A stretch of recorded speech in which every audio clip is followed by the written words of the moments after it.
want to throw back at you and say that is absolutely false and don't you dare ever say that again. The level of gaslighting here is truly astounding. And just for context, I'm someone who for years ran a shelter, a family shelter for survivors of domestic violence whose perpetrators were malignant narcissists. And I still have never seen this level of gaslighting.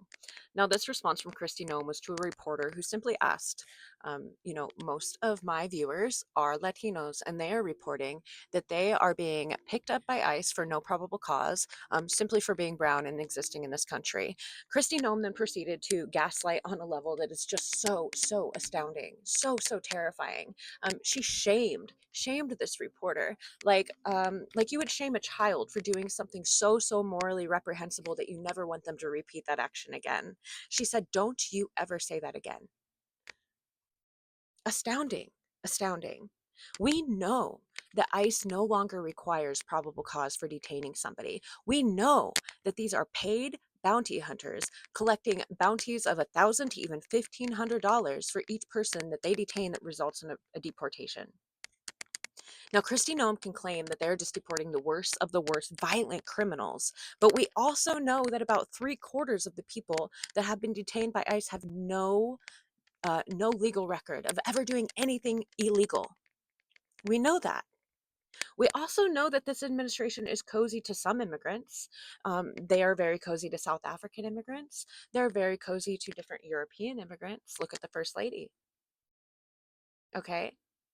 Now we have Laura Loomer, who is Christy Nome's, we might just say, sister in plastic surgery.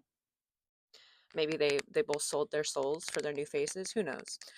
She tweeted out a couple of weeks ago in regards to alligator Alcatraz, quote, "Alligator lives matter. The good news is alligators are guaranteed at least 65 million meals if we get started now," end quote.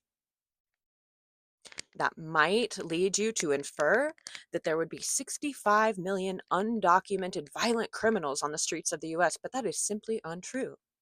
The total number of all immigrants in this country, um, whether they are legally naturalized citizens, legal permanent residents, like green card holders, etc., is only 47 million, and that's according to the 2023 US Census data. Three-quarters of those 47 million do have legal status to be here. So where is Laura Loomer getting the 65 million figure? What there are in the United States are an estimated 65.2 million Latinos. Okay? So please have the discernment to not be gaslit by this administration. Have the discernment to see through their lies and understand what is happening here is absolutely targeting Latinos and targeting brown people. They don't need probable cause. They don't need probable cause. Stephen Miller wants to reduce the population in the US by two-thirds. Okay? 65.2 million Latinos in the US, and Laura Loomer wants to provide 65 million alligator meals. Do not let Christy Nome gaslight you into not believing what is happening.